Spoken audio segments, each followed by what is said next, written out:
Hello, my name is Peter Graham, and I'm delighted and honoured to welcome you to this year's Royal Institute of Oil Painters annual exhibition, A Virtual Tour. We're going to look at a broad selection of the works taken from the show. There are some 300 paintings in the exhibition, selected from open submission. Now, the idea of the tour is I'm going to take a wider perspective of the paintings, discuss a little bit about style, content, a bit about the artists themselves, basically go behind the canvas. Now, the ROI was founded in 1882. And to put that in context, this room that I'm standing in is my Glasgow studio, and it was designed within the same decade by the architect Alexander Greig Thomson. Now, I find this an incredibly inspiring environment to work in, and the ethos of the period of the art development of arts and culture has been a great bonus for our society and is relevant to this very day. Now, the Royal Institute of Oil Painters received its royal status in 1909 from King Edward VII, and there have been some amazing painters who have exhibited with the society over the years. Artists like Walter Sickert, Valentin Latour, Alma Tadema, Dame Laura Knight, even Rodin made an appearance. Now, what I normally do is I take a group round the gallery and enjoying the ambience of the Mall galleries, which of course most of you will have experienced. However, this year circumstances are slightly different. So firstly, I'd like to welcome those who don't normally come to London, and you're going to have a chance to see a broader range of works with my overview. Now, the first thing, I'm going to start at the beginning. First thing I'd like to do is familiar territory. I'd like to talk about my own work here. This painting is entitled Summer Côte d'Azur. It's my favourite location in the south of France. I've spent 40 years painting in that location. No guesses as to why. But I've been following the tradition of the Scottish colourists and the great Impressionist painters. I love my colour, I love my architecture, and enjoy the whole ambience of the south of France. Now, I've been lucky enough to have attended Glasgow School of Art in the 70s and had great tuition from the likes of Barbara Ray, who is now a top Royal Academician, and I feel privileged to have taken on the life of an artist. It's not easy, as a lot of you would know. So just to delve into the picture itself, the first thing I want to say is with a virtual tour, it's hard to get across the concept of scale. So when it's appropriate, I'll try and mention it. But in this case, you actually get the feel of the scale of the work, because that's really what this is about. It was a statement about the south of France. And it takes you in a stepping stone, what I call a stepping stone composition, where I've got the dark green of the pine trees. I'm on a citadel looking down on the city. The work itself is painted in this very studio, but it's painted from sketches completed en plein air in situ, which is really the way I work if I'm doing these large scale paintings. So to look at the actual painting itself, if we can have a look at the piece of work. So I'm really developing the idea of the stepping stone composition. So I've got the dark green of the pine trees. I've then got the orange patchwork of rooftops leading to the Tower of Saint Michel, and then the backdrop of the blue of the Mediterranean, creating a dynamic contrast, which is really where I'm happiest at my canvas. So Now moving on to the next piece of work I want to talk about. This is a painting by Adebanji Alade. Adebanji is our vice president and he does a tremendous job. This painting is entitled Grey Day, Gloomy Day, London. Now, the first thing that struck me when I saw this piece of work was how exciting it is. It's far from grey, it's far from gloomy, it's the real thing.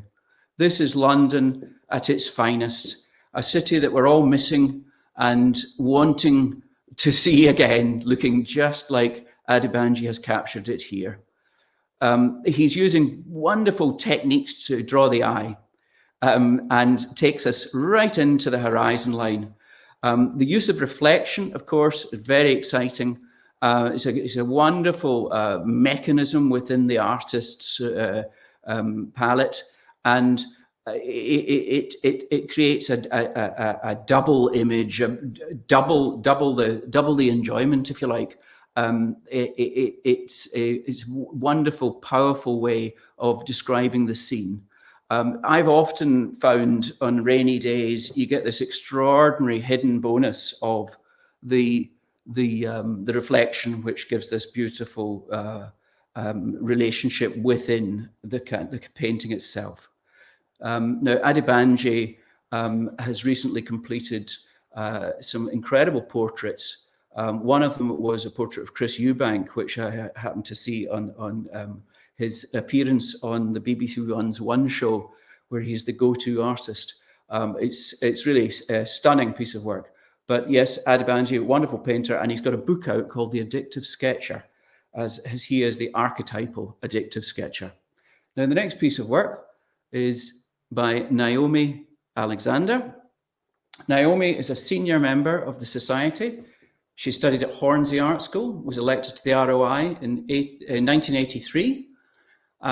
She takes us on a wonderfully intimate tour of this kosher kitchen in Gateshead, a domestic scene where we can enjoy the cheese board, the pot, the pan of boiling potatoes, the very simple things that are elevated onto the level of the artistic object.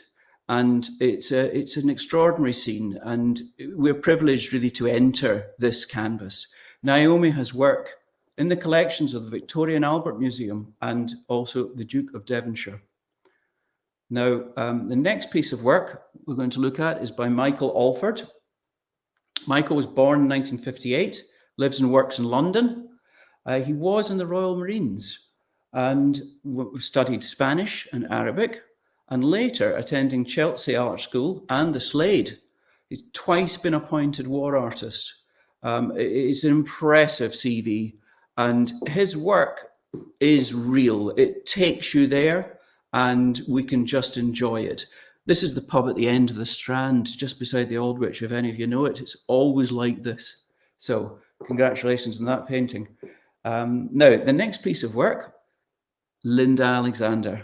Now, just enjoy the surfaces here, plums and copper pot. This is a classic piece of work from Linda. Linda was an architect for 12 years before she decided to turn to painting. And like a number of artists, changing tack, changing direction has led to the most extraordinary visions on canvas. And if we move to the next piece, this is also by Linda. And the reflections here, when I first came across Linda's work, it reminded me of William Nicholson and his extraordinary silver reflection works. Linda is a great asset to the Society, and she describes her work as a moment of quiet contemplation. But the skill level here is extraordinary. Now, the next piece, Sarah Albrecht, Field of Purple. Now, Sarah is based in Cambridge, and she's an en plein air painter. And I liked the simplicity of this and the just the gentle meanderings of that Cambridgeshire landscape. And I thought it was a very successful piece. Moving on to the next work, is Sebastian Aplin. Now, I was intrigued with this painting when I first saw it. It's paraphernalia, studio paraphernalia, and most notably a couple of rolls of masking tape as I can see it. But there's a TV screen in there somewhere. Now, Sebastian has described this as an exercise, painting the scene in front of him to explore some tonal ranges. But very often with the found still life, you go on a journey as you start to paint, and this has elevated a very simple scene to something well worth the efforts and the input from the artist. And to me, it's a wonderful piece. It's full of beautiful contrasts and relationships. Sebastian is an artist based in Cardiff. Now, the next piece of work that I've selected is Thomas Arthurton. The first thing to say about Thomas Arthurton is he has won the Frank Herring Easel Award, one of our awards for this year's show. Thomas is based in Norwich and has had great successes with the Royal Society of Portrait Painters and the BP Portrait Awards. What caught my eye with this work was it's the simplicity of mark making and the fact that you can see the brush strokes. In the center, there's a melancholic figure, Portrait After Corot, it's entitled. So there's a relationship there with our past.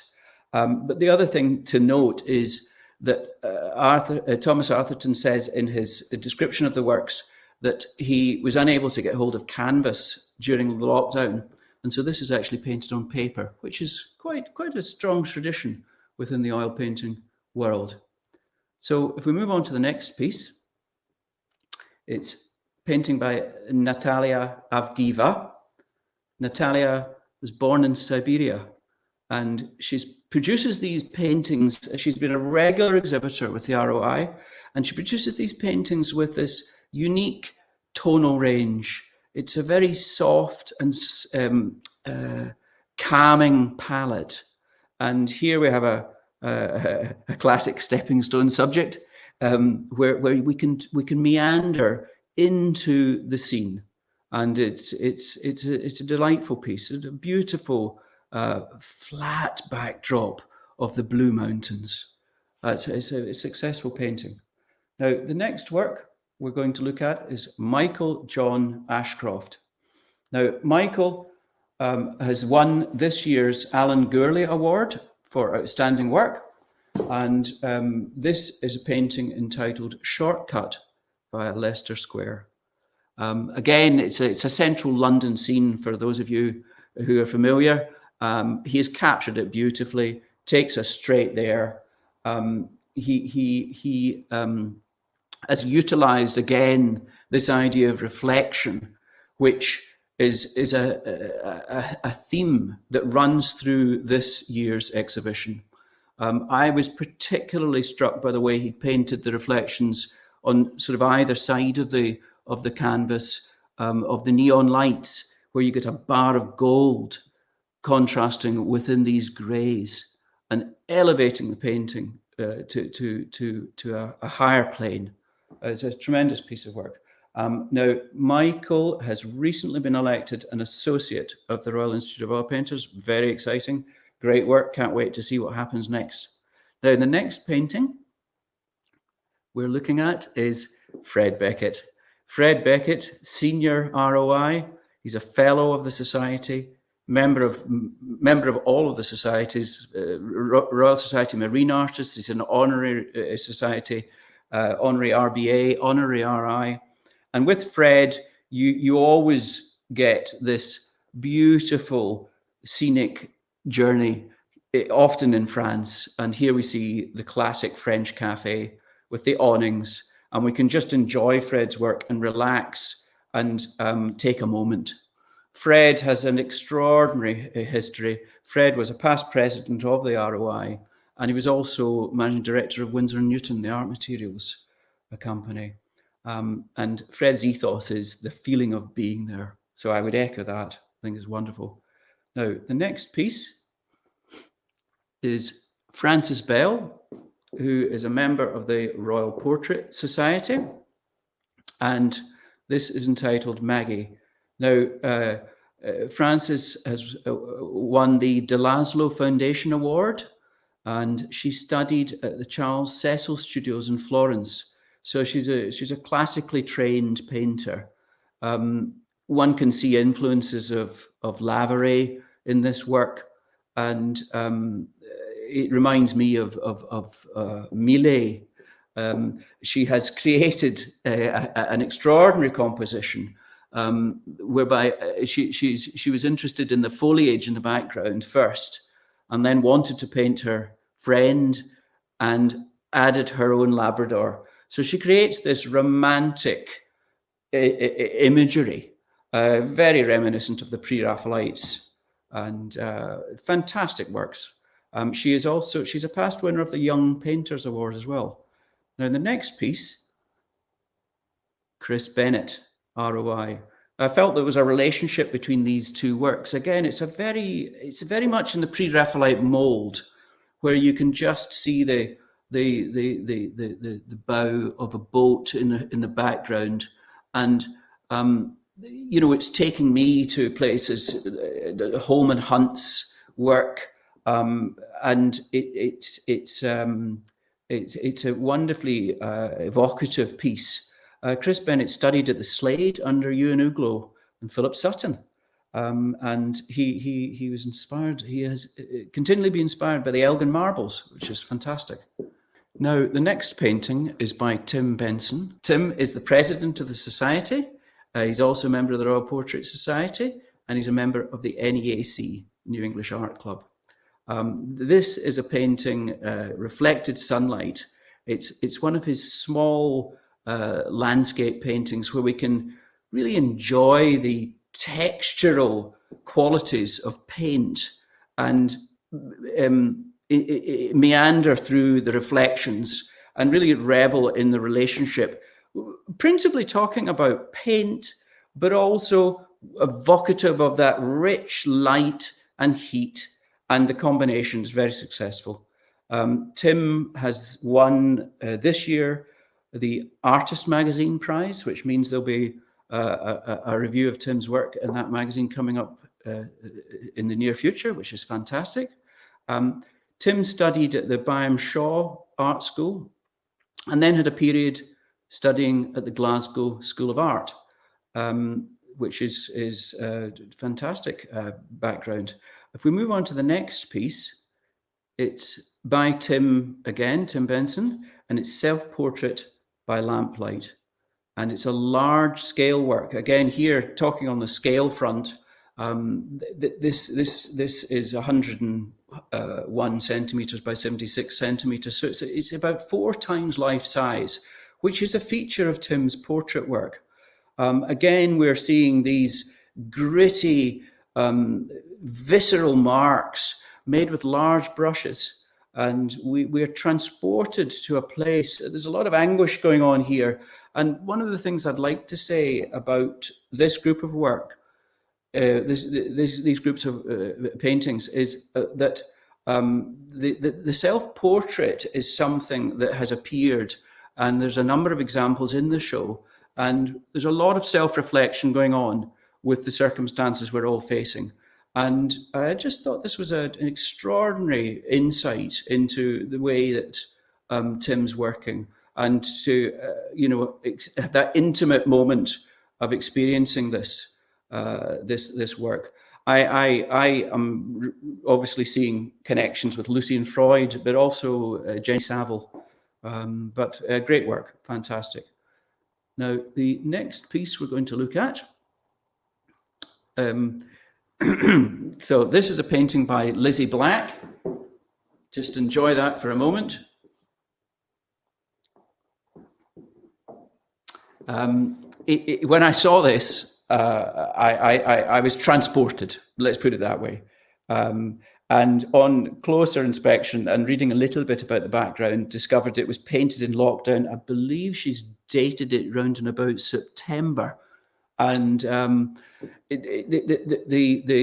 wonderful light and heat of this summer that we've just experienced. To me, this captures it. And again, it's a homely scene, which we're all very familiar with, and people are drawing inspiration from the heart, if you like. And here we see the results. Again, I was very interested to read that Lizzie Black's father was an artist, Bernard Evans, who himself is a tremendous painter. Now, moving on to the next piece of work. This is Susan Bauer. Now, Susan Bauer has a great following, has had for many years. I'm always intrigued to see what Susan's going to come up with. And this year, it's always something different. You never really know what to expect from Susan. There's always this extraordinary sense of humour and an overview of the life that we live. Susan, interestingly, studied psychology. And I always find that you can visit and revisit her works, and the title is always so relevant to what we're looking at. And one can work one's way around that little scene. And of course, we're all, again, very familiar with this. I am intrigued by it, but there's always an enigma there. Now, the next piece, Ben Brotherton, Dead Stars. Again, when I saw this work, I love the painting. I love Ben's painting. It's a very calming style he has. It's a strong figurative style. He lives in the southwest of France. He runs an art school. He's a very interesting painter. But when I first came across this painting, I thought the title Dead Stars was a generic title. We're all dead stars. But of course, on closer inspection, we see this wooden dodecahedron. It's a stela dodecahedron. And look at the way that he's picked out the surfaces, the subtle change of tone and light, and then related that to the withering leaf beside him, and the shapes of the cut paper. And there's so much going on here, and it's an accomplished piece of work, and it's an enjoyable piece, and one can move around it and enjoy all the textures. Now, the next painting is by Peter Brown. Now, Peter, some of you may be familiar with Peter just recently. Peter is the president of the NEAC. They've just had their opening, and a spectacular show they've put on.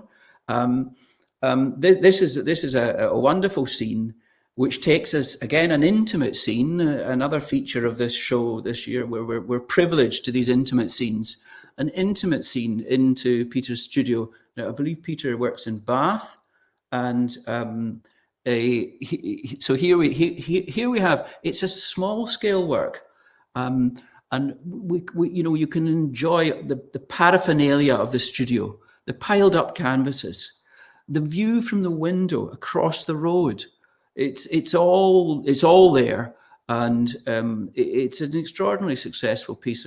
There's also, it looks like an electric light, a line of electric lights dangling, but the whole thing is an extraordinary piece. And as I say, it's a small piece of work and highly successful. Peter says that 95% of his work is outside. He's known as Pete the Street, by the way, in many circles. But as with a lot of us, we've moved indoors.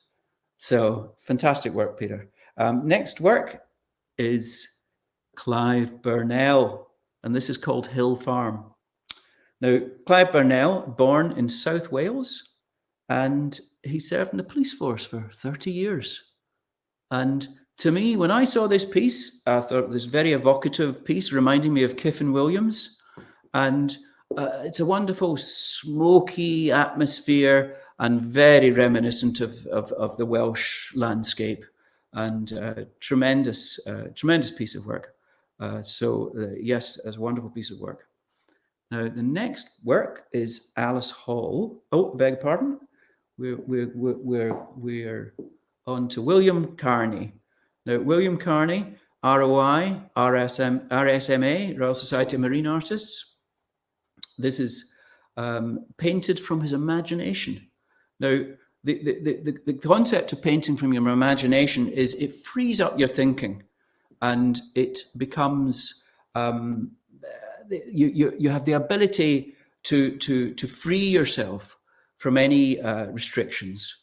Now, to me, I'm looking at this now. It's been reminding me a lot of Sickert and those tonal portraits, Winston Churchill, that sort of portrait, and it's a tremendous piece of work. He studied at Hornsey Art School and was an illustrator for the Daily Express for many years. Now, the next work is Trevor Chamberlain.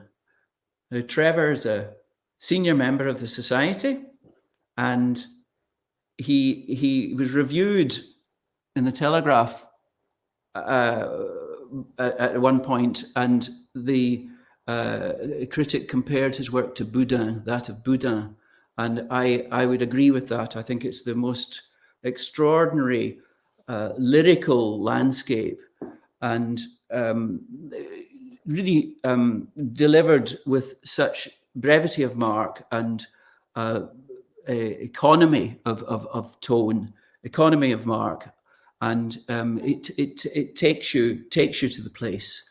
And if we look at the next piece, that's spring in Waterford Marsh, and this is summer in Waterford Marsh. Trevor's taking us on a journey through the landscape, and it's very peaceful.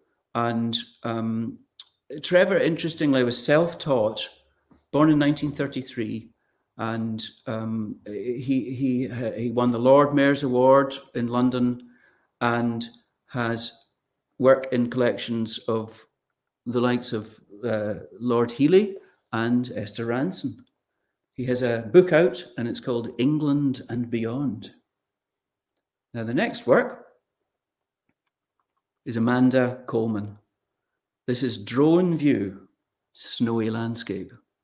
Again, it caught my eye because, well, it actually snowed here recently, and we're now moving into the winter season. It reminded me of The Snowman, that Raymond Briggs extraordinary scene. But also, what excited me about this work was the embracing of new technology. And here we have a painter, that old traditional method of oil painting, and that brand new vision of drones. So we've got the two together, and it's a very interesting piece of work. Now, the next artist is Ian Cryer. Now, Ian is a fellow of the Royal Institute of Oil Painters, and he has a past president, was a wonderful president. Ian is really a painter of industrial Britain. And here we see the steelwork, the cross-hatching of an industrial landscape. He has specialised for most of his life in railways and that sort of gritty realism of the backdrop to all of our lives. Ian is self-taught, and he's a Bristol-based artist. And the next piece we're going to look at is David Curtis. David is the recipient this year of the Leclerc Fowle Gold Medal Award for the Outstanding Group of Paintings. And it is a great achievement. This group of works are absolutely wonderful. Here we see, again, a London scene with his now the tonal range is so limited, and yet look what's been achieved here. We can really enjoy every surface, every aspect, the people, the vans, the shadows, the bicycles, and the sky with the light just bursting through, the afternoon light. And we're just privileged to enjoy this scene by David. And it's an accomplishment. It's a great accomplishment. And his works, if we move to the next piece, It's another piece by David. This is entitled Sharp, Light, Stillwater Staithes. And again, it's just such a classic piece of work from David Curtis. And his control of the paint and his ability to produce these reflections and the depth and picking out the light with the tiniest little mark is always a joy to behold. And really, the experience of seeing David's work in the flesh is well worth it. So when we get back there, that's the first thing you want to do. Now, just to note that David has just been elected Vice President of the Royal Society of Marine Artists. So looking forward to seeing what happens there. Now, the next piece of work is Derrick Daniels. Now, I've known Derrick for many years. Derrick is a new associate of the ROI, so congratulations there. And Derrick came from a background of construction, and he has specialised really in these London scenes, the Dockland scenes. He's a member of the Wapping Group, which is a group of painters that paint along the Thames, and this work's a joy. It's a record of our society, and it's a gritty realism. It's a wonderful painting, and it works on so many different levels. So fantastic work from Derrick. Now the next painting is Bill Dean. Bill is born in 1932, studied at Hornsey, and he was 30 years a teacher. He's been described as a British impressionist, which is the truth of the matter. And if we look at, this is Florian's Venice. Now, I wanted to include this because I, like a number of painters, we all travel to Venice, and we all know Florian's. It sits in St. Mark's Square, and I've painted it myself a few times, and it's synonymous with the Venetian life for us visitors. So I had to include that. Now, the next work is also by Bill Dean, and it takes us to the fish market, which is up by the Rialto Bridge. Now, this is a great subject for painters. Many of our painters, including Ken Howard, who's a member of the Society, have painted these extraordinary scenes of the fish market, which might on first glance at the title think, ooh, it's a bit of a basic subject, but actually these red awnings, they transport you to a different world as they dissipate the light amongst these boxes and weighing scales and figures, and we're treated to an interplay of shade and light, and it's a tremendously successful piece of work. So we can just enjoy that for a moment. Now, this piece, again, I thought, I like that. This is in the great tradition of shoe painting. Started off by, of course, Vincent van Gogh, and then one of my favourite artists, Anne Redpath, often painted slippers. But here we see a painting entitled Chew. And as I am now well informed from my wife, it's Jimmy Chew. So Helen describes her approach to painting as she wants to return to good old-fashioned painting. And actually, this is great stuff. There's a powerful, strong, evocative painting. Now, the next painting is by Roger Dellar. Roger is a member of the ROI, member of the RI, and a member of the PES, the Pastoral Society. Tom and Daisy, this caught my eye. The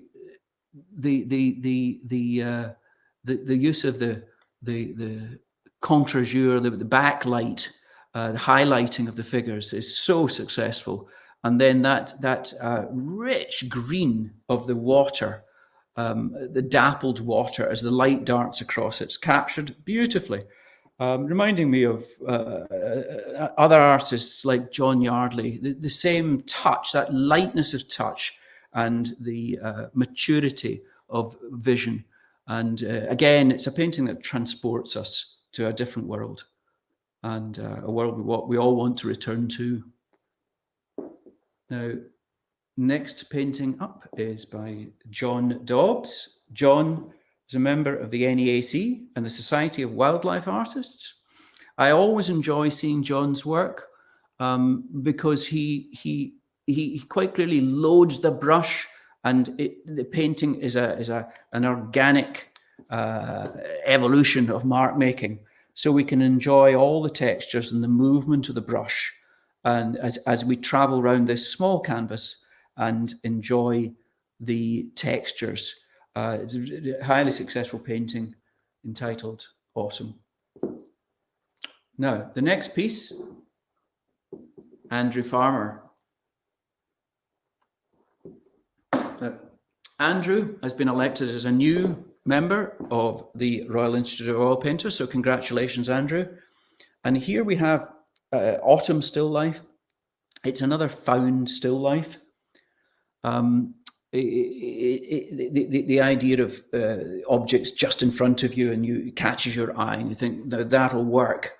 One of the main things I would say about Andrew is his tones. They're distinctly his. He uses a particular tonal range where we go into this sort of very soft range of colours. It's sort of lilacs and turquoises and soft whites. A lot of whites going on in a painting, and it's a tremendously successful piece of work. It's a fantastic piece of work. Now, if we move on to the next work, it's by Francis Featherstone, and it's entitled Dower House. The first thing I would say about this piece of work is that it reminds me of Anthony Green. The extraordinary point of view. We're obviously up by the lamp in the ceiling in a porch, looking down onto a terrazzo. There are a couple of figures entering the doorway. We're looking down onto parcels. We've got milk crates. There's all sorts of things going on, but it's all through this dynamic perspective and accentuated by the pillars. And it's a totally believable scene that is remarkably successfully executed. Francis received a first-class honours from the University of the West of England, and it's a tremendous piece of work. So we can I'll enjoy seeing that in real life. Now, the next work is Self-portrait in Miniature by Ruth Fitton. And now this painting, it's a small painting, and it's won the first prize Young Painters Award. So congratulations to Ruth. And I've met Ruth a couple of times, and it's a brilliant likeness. And as far as I remember, this is a small piece of work. In fact, it's 20 by 15 centimeters. And now how someone can get that level of intensity and detail and meaning into a canvas like that. Look, it takes me to Rembrandt. It's fantastic. Interestingly, Ruth started with doing a degree in music and then changed over to painting. So we are very pleased about that in the society. So congratulations. Now the next piece is Evening Light, Scotsman's Bay. And this is by Anne Flynn. And this is Scotsman's Bay in Dublin. Anne Flynn is a Dublin-based painter, and she's also a world-renowned illustrator. Has worked for the Irish Times, and she's designed postage stamps in her time for the Olympics. And if we look at this painting, it is a masterclass in reflection. And I simply was bowled over when I saw this. Again, it's a limited palette. Look at those lilacs just edging out of the water as the water comes right up to the edge of the bottom edge of the canvas. it's a tremendous painting. And I also love a painting where I can see the brushstrokes, and it's all there. This is a true painter. Fantastic. And the next piece is by Roger Ferrin. Roger Ferrin ROI. Roger is ex-BBC. He worked for the BBC for 32 years, a man after my own heart. I worked for the BBC for my sins after art school. Roger worked on series like Lovejoy, The Old Grey Whistle Test. Fantastic. And interestingly, when you look at Roger's work, you get this sense of reportage, and this is a fine example of it. He's not afraid to go where other painters dare not. So I applaud him for that. It's a courageous piece of work. And here we are. We're privileged to just take part in a history tour of Ghent. And it's a great piece. Now, the next work, Lee During Lockdown, painted by Sarah Margaret Gibson. Now, Sarah was born in Cincinnati. She studied 7 years in Florence, and she now runs an art academy in Glasgow. And she says of this painting, this is her husband, and she says of this painting that she would never have had the chance to do this work were it not for lockdown, because we're all stuck at home and there's a lot of time in your hands. And so, this is a vision of what we're experiencing, and these are the kinds of things that that are happening in our midst. Painters are digging deep, and I think this is a very accomplished piece of work, a classical piece of work. Now, the next work is Lachlan Goudie's Simple Pleasures. Now, this is a large-scale work.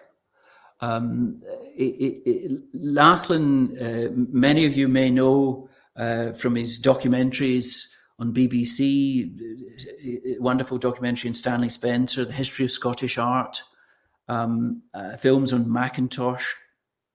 Lachlan's an extraordinary painter.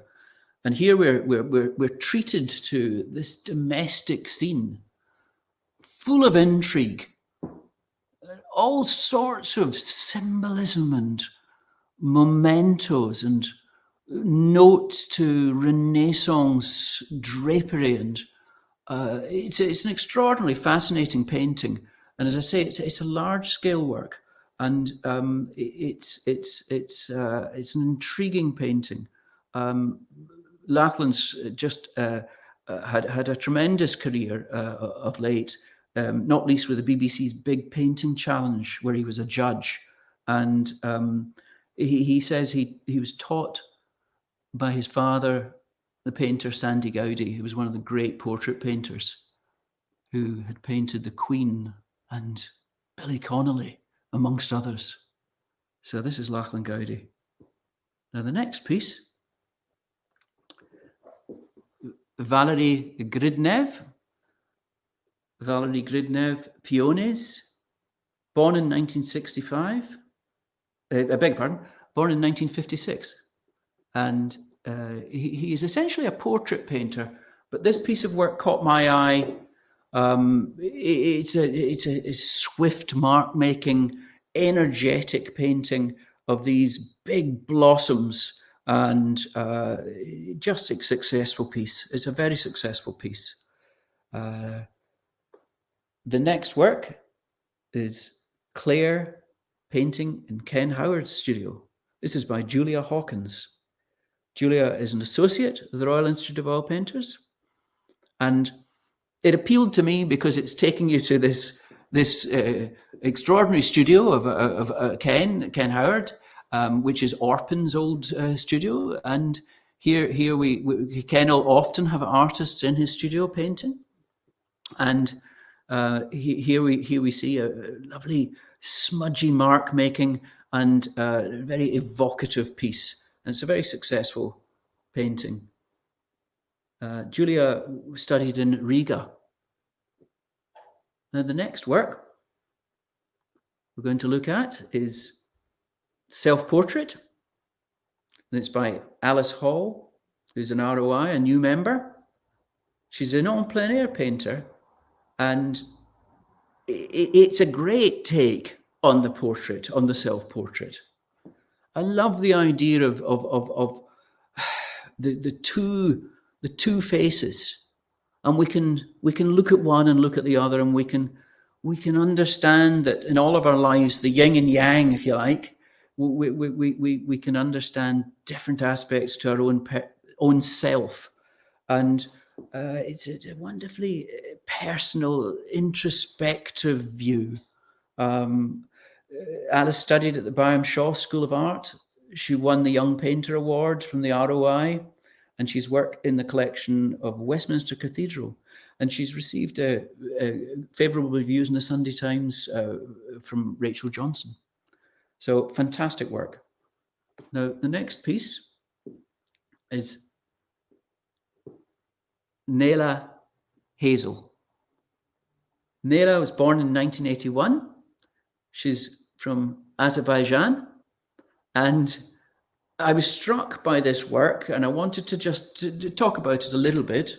It's a large scale piece, scale, no pun intended, large scale piece. And it's the gritty realism of the scene that it just sort of hits you between the eyes, and it's an intense image of the work. You can physically feel the work, hear the noise. It's all there, and it's painted in a strong and visceral style, very much of the Russian school, where of course there's it's an academic idea, academic style of painting. So this is the fishmonger. Now, keeping on the fisherman theme, Jane Hodgson. I met Jane a couple of years ago at one of the shows, and she describes she paints fishermen and fishing boats. She's obsessed. I think it would be fair to say, and here we see a man grappling with a boat, and it's an energetic application of paint, where we're treated to the brush conveying that energy, and the movement of the brush as it dapples across, and describing little puddles and pools and it's a tension and weight. It's a great little piece. It's a wonderfully successful work. You can just you can hear the surf. Now the next work, Benjamin Hope. Benjamin has a PhD in maths. He's the son of his mother was a painter, and he has produced this work. It's entitled Dad, and we can feel that we are party to a lovely intimate world of father and son, and here it's such a truthful painting that it has power. I love the sort of unfinished quality of the work. It's something I've seen in artists up in Scotland, David Donaldson in particular. You would have areas of canvas with just dripping paint, which is effectively what's happening with the jacket, and it's a great piece of work. It's a great piece of work. So I really wanted to include that. So that's Benjamin Hope. The next work. Now here again, it's about the intensity.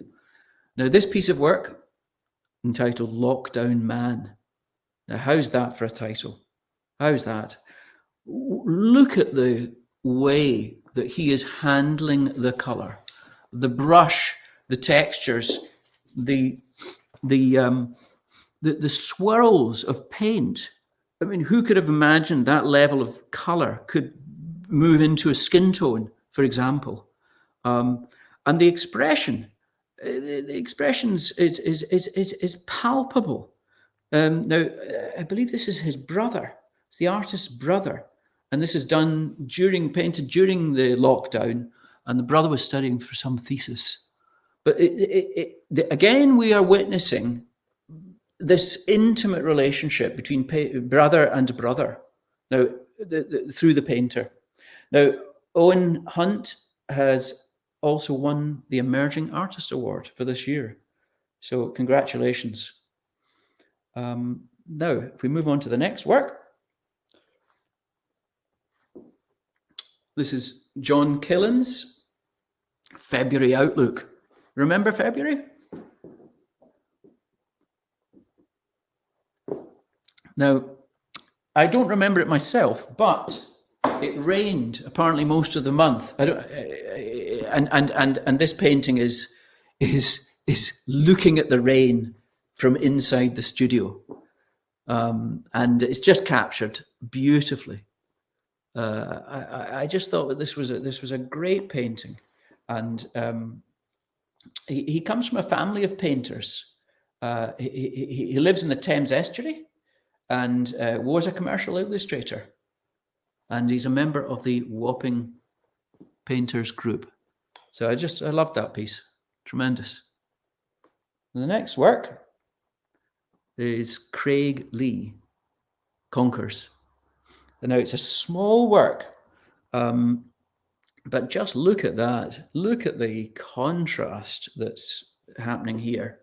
That flat light in the background, and it just elevating the conkers to status of great objects of state. Tremendous piece of work.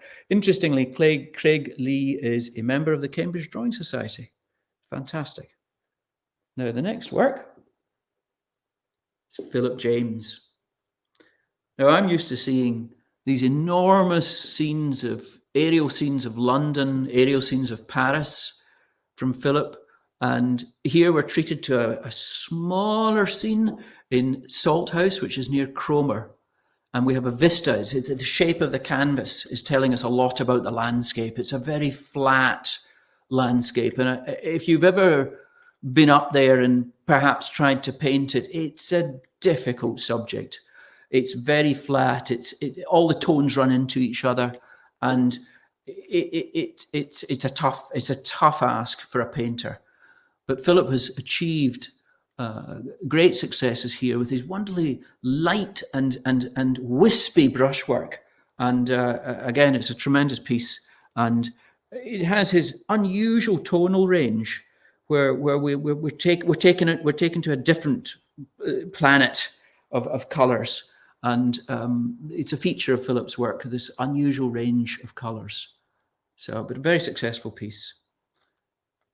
Now, the next work is by Peter Keegan, and it's entitled Dr. Nick Stewart.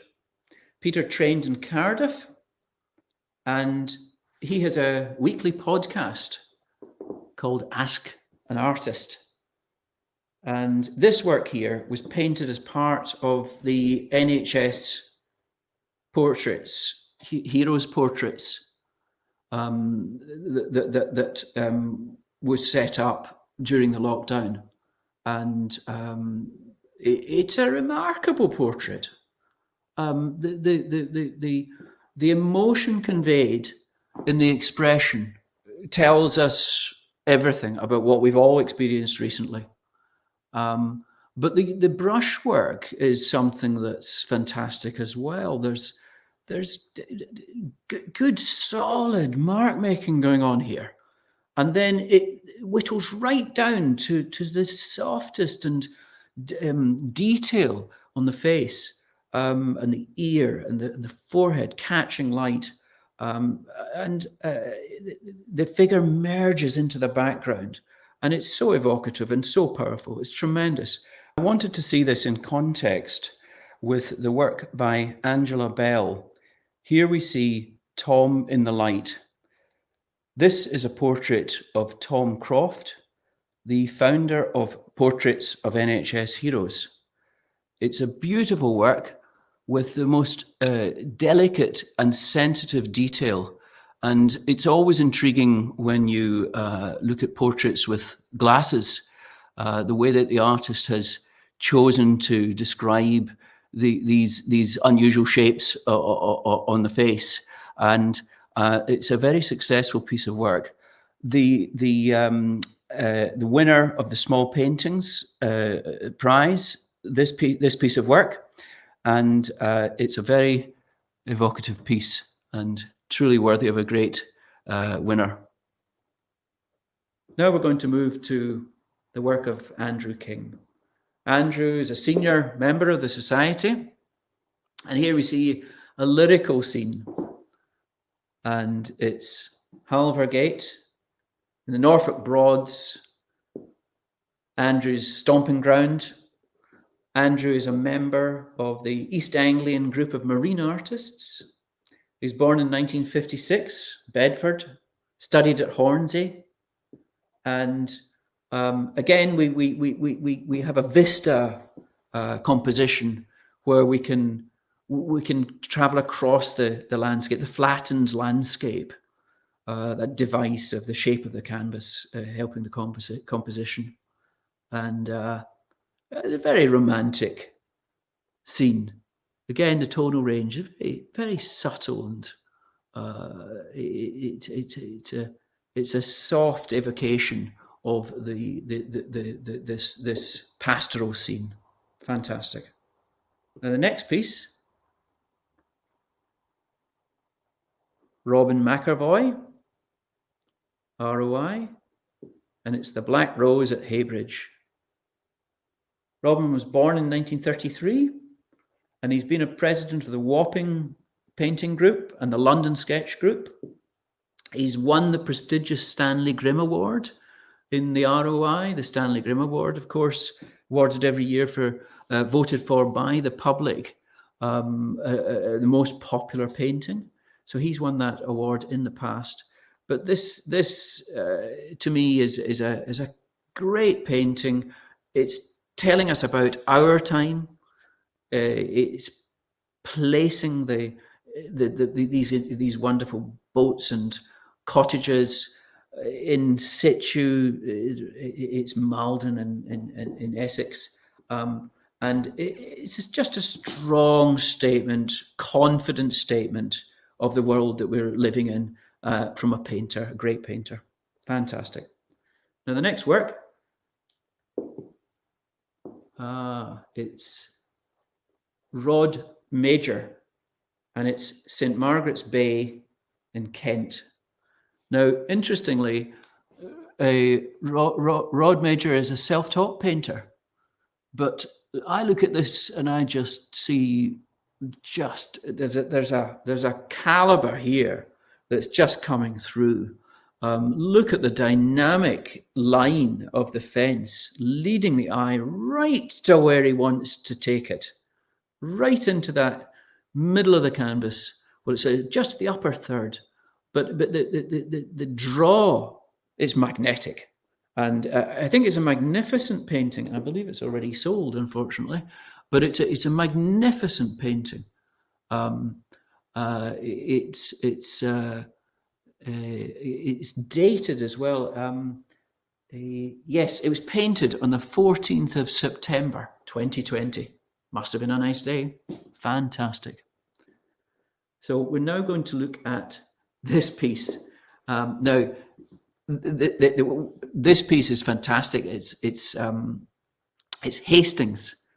So it's those sea town rooftops, and we're looking at a little intimate scene of I believe it's washing that's hanging out, and there's little obviously the chimney stacks, little plant pots, small tables. But the light, the picking off of the light and those highlights, if I managed that, I'd be very happy. Very, very successful. Interested to see that Tom Marsh had his education in New Zealand, and his earliest memories were sitting above the town of Wellington, looking down to the harbour as his father painted. Now, interestingly, I've been to Wellington and I know just what he means. But there is a relationship with what we're doing here. We're looking down to a seaside town, and you can hear the seagulls. It's a fantastic piece of work. Now, the next painting is John McComb's. John McComb's, ROI, RBA, Cottage and Lane, Saddleworth, Summer. John studied at St Martin's College under Frederick Gore and Leon Kossoff. His work in the collection of Manchester City Art Gallery. And he actually has his own gallery in Delft in Oldham. And he's a senior member of the society, but it's always a joy to see this, the powerful brushwork. And each canvas that you see of his takes you directly to the subject. Again, we've got the perspective leading us through right into the cottage, and a highly successful piece of work. Now, moving on to the next work is Gregory Mason, Downpour Mould Eaves. He's a graduate of St Martin's and lives in Devon. And again, this caught my eye for my vicarious travel bug. What a fantastic scene. Here we are in the Maldives. We've got a sunset going on, and then we've got this storm delivering a deluge of water, and it's delivered with these big, strong brushwork, greys, just greys.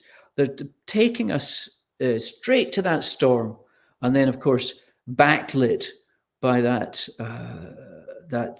orange sunset of a second world going on behind us. But again, if you have the travel bug, this is taking me there.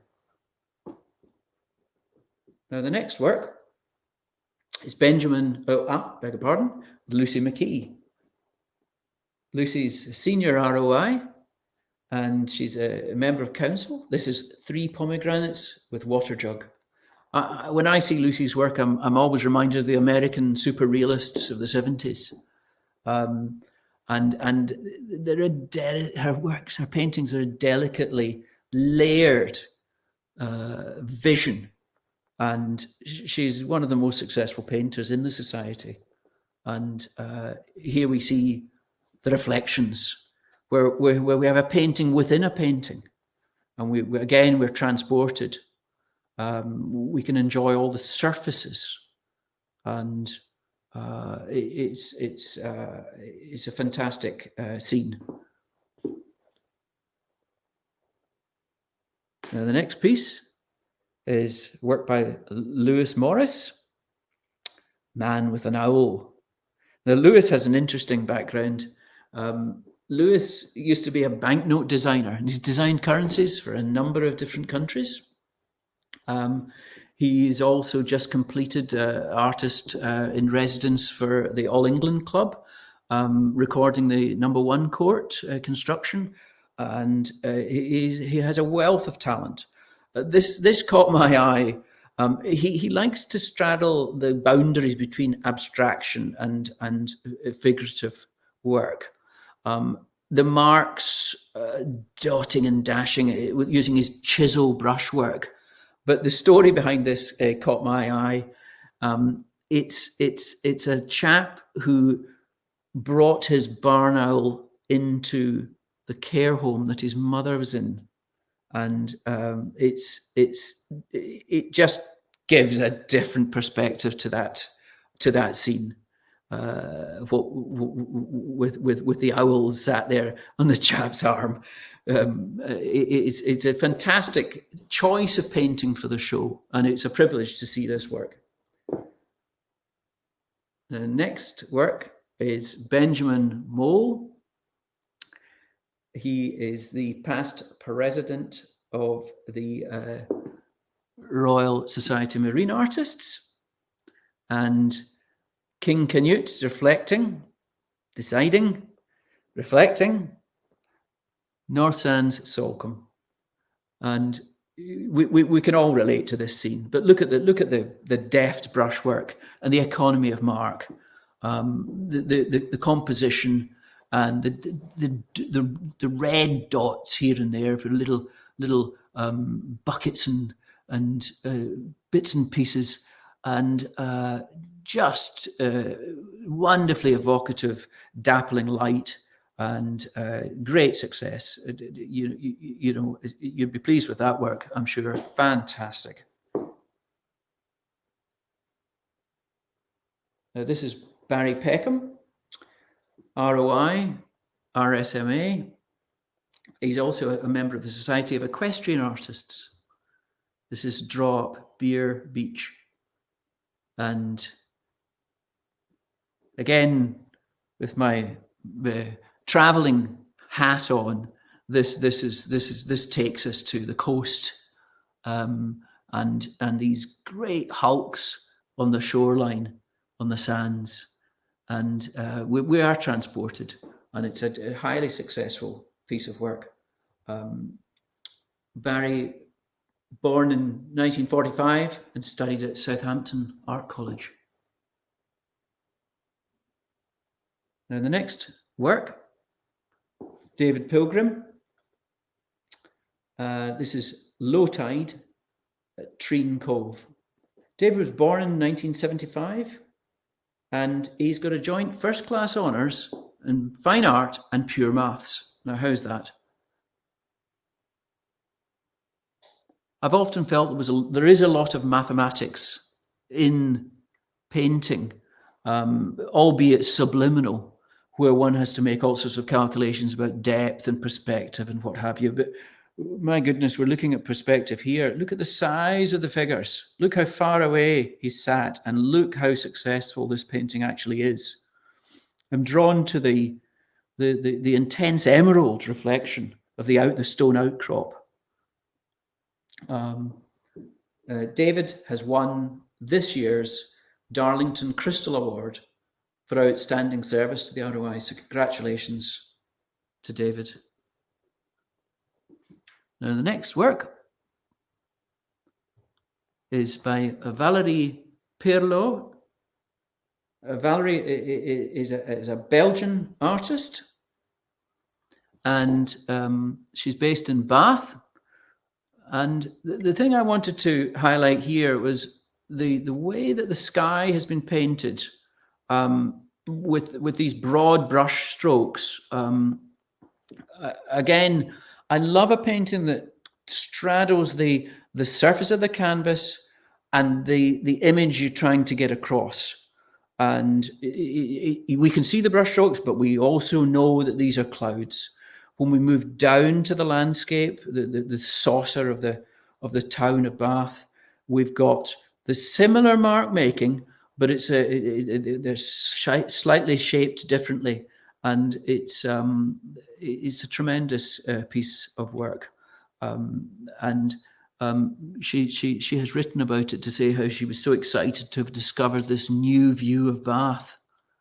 And I think in the last few months, we've been out and about, we've discovered all these things we didn't know about our local landscape. So great piece of work. And the next painting is a painting by Rob Poynton.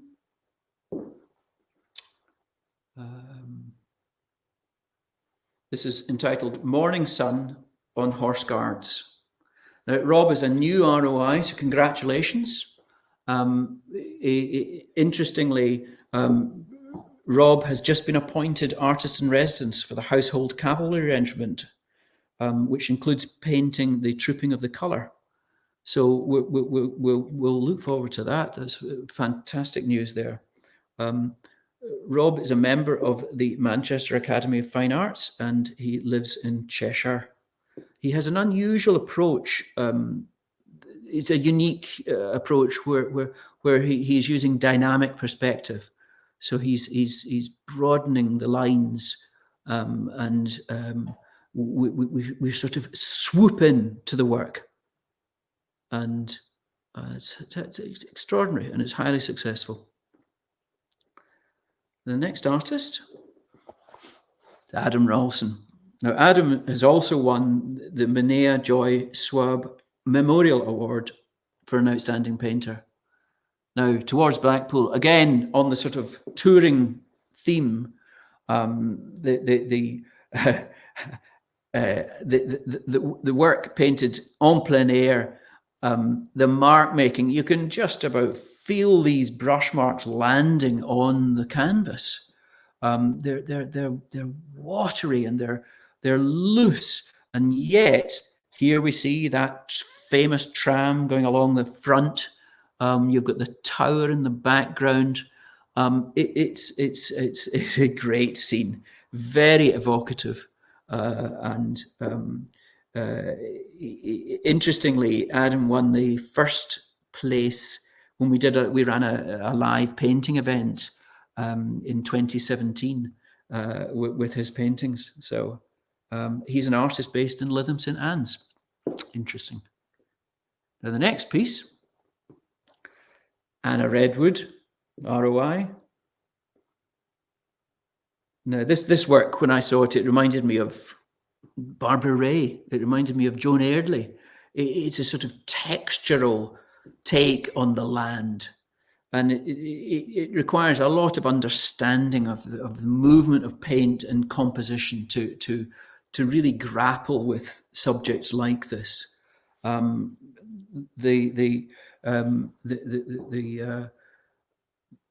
artist is the daughter of an army officer, and she has work in the collection of the Queen Mother, and studied in Florence. She's done most extraordinary work as a war artist. She was in Camp Bastion, and there's clearly a visceral connection with the land coming through powerfully in this painting entitled Earth. Now the next work, yes, this work, another self-portrait in lockdown. Now, I looked at this and I thought of Munch, Edward Munch. Now he's described painting this with two sources of light, one a warm source and one a cool source. So there's a sort of red light and a blue light. And again, it's a very intimate scene, but look at the red on the lips. Look at the red round the eyelid, and you know, this is speaking louder than the paint itself. It's a brilliant piece of work, and again, this artist has dug deep to take us to the end result, and again, self-portrait. It's the facing our own mortality is a feature of this type of painting, and here we see it. It's extraordinary. Now the next work. Now, by way of contrast, a different mood. We have the chiaroscuro, the contrajour, where you've got the dark against light of the basin of Porlock Harbour. The subtle way that the highlights sit against darks, it brings volume to the boat, and it's a magnificent piece of work. Maria Rose should be so pleased with that. It's just great. She's an en plein air painter, directly from life, and you know it's a great scene. She's born in 1985, and she studied at the University of Plymouth. Fantastic. Now the next artist, next work is Brian Ryder. This is A Quiet Afternoon, Dorsoduro. Brian was 32 years an architect. And here we see this subtle changing of light and atmosphere and the use of close tones to get across what he's feeling and how he's managed to translate it all onto the canvas. And again, just take a moment and enjoy the scene and those quiet reflections. And just enjoy the beautiful work here. Fantastic. Now we're moving on to Tom Stevens. Oh, it's Sarah Spackman. Now this work is Towpath Daisies. She's a member of the Royal Society of British Artists and has worked in the collection of the Allied Irish Bank. She studied at Camberwell Art School, and her influences include Owen Uglo, and of course that blocking style is coming through loud and clear. That beautiful blocks of shadow, blocks of light, and block painted petals of the daisies. It's a terribly simple subject, but just completed so powerfully. And it's a voluble work. It's just got such lovely depth and volume and simplicity all tied up together. So that's Sarah Spackman. Now, this is Tom Stevenson. Tom Stevenson has just been elected a new associate, the ROI. It's another scene of Porlock Bay. He was born in 1984 and studied at Exeter Art School. And he talks about this special light that one sees in the southwest. And it's a tremendous piece of work, taking us to this other world of light-filled sea, delightful land, and it's delivered in a quite an abstract fashion. We see the striations of the sea with sort of simple marks, and then the cutting and the patchwork of the land, and all knitting together in this highly successful composition. So that's Tom Stevenson. And the next work, Hayley Jo Summers, and it's entitled Herd Immunity. Now that's a title. That's a title that will resonate.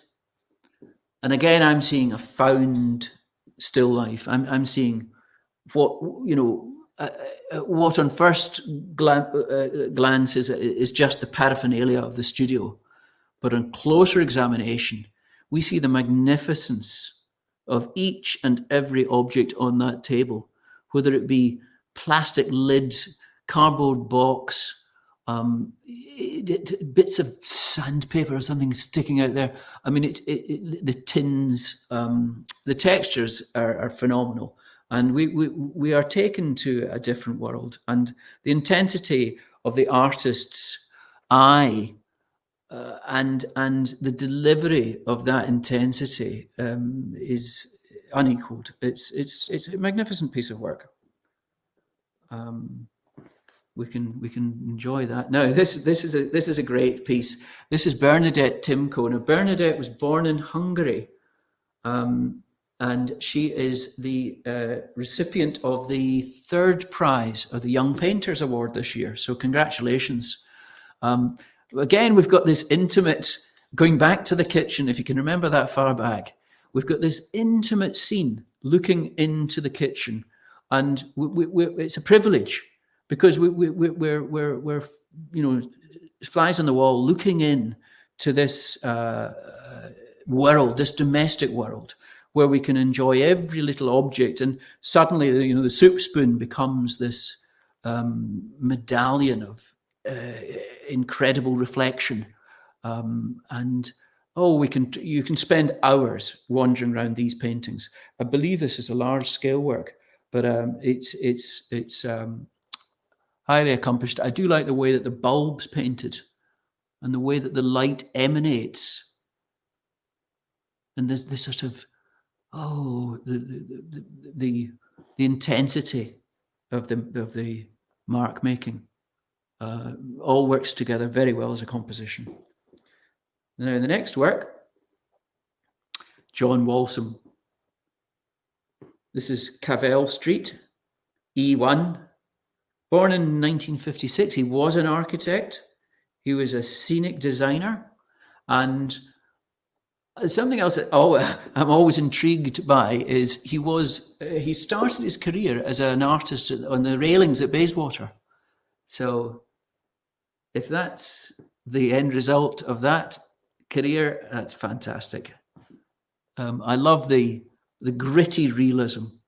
He's a painter that is capturing London, and wherever he goes, we get this powerful evocation of our world in real time, and I thought this was a tremendous piece. Interestingly, John's also a musician.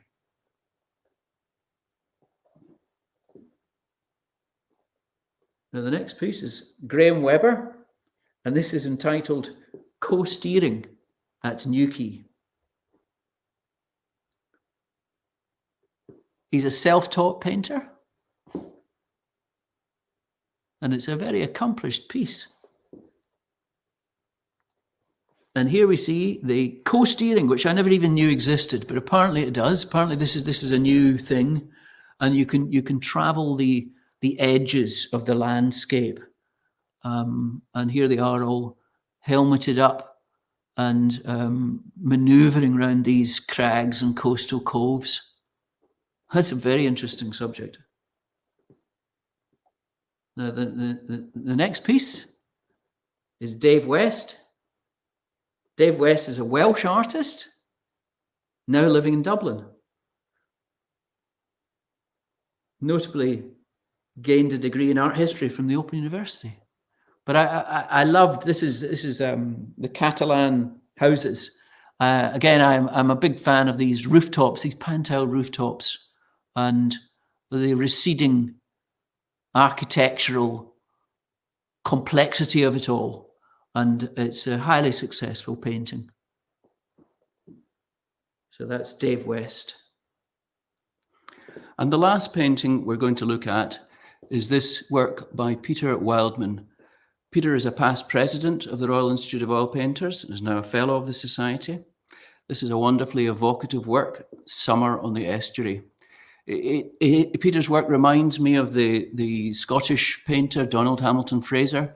Great, enormous streaks of colour across the canvas, powerful mark making, transporting us to a world full of energy, light, and colour.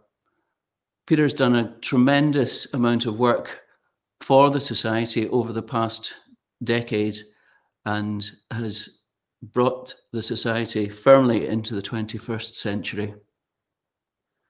So, believe it or not, we've actually got to the end of the group of works.